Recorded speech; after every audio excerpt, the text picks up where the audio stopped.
लाहौर नैब ने शहबाज शरीफ की अहलिया और बेटियों को सवालनामा भिजवा दिया है। शहबाज शरीफ की अहलिया नुसरत शहबाज, बेटी जवेरिया और राबिया को बजरिया डाक के जरिए सवालनामा भिजवाया गया। अब्बास हैदर नकवी लाहौर से बोल न्यूज़ के नुमाइंदे हमारे साथ हैं।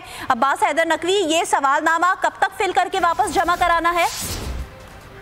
जी बिल्कुल, नैब ने शहबाज शरीफ की अहलिया और बेटियों को जो है सवालनामा जो है वो भिजवा दिया है। और शहबाज शरीफ की अहलिया नुसरत शहबाज, बेटी जवेरिया और राबिया को बजरिया डाक के जरिए जो है सवालनामा भिजवाया गया है। और सवालनामे में जो मुबैना मनी लॉन्ड्रिंग और बैंकों में होने वाली जो ट्रांजैक्शन है उसके हवाले से पूछा गया है। नैब ने मनी लॉन्ड्रिंग केस में 17 अप्रैल को नुसरत शहबाज, 18 को राबिया और 19 को जवेरिया को तलब किया था।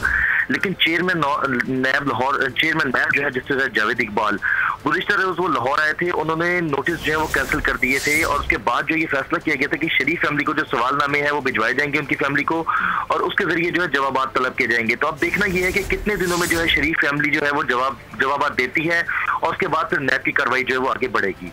अब्बास हैदर नकवी, खबर की तफसीलात बताने का बहुत शुक्रिया।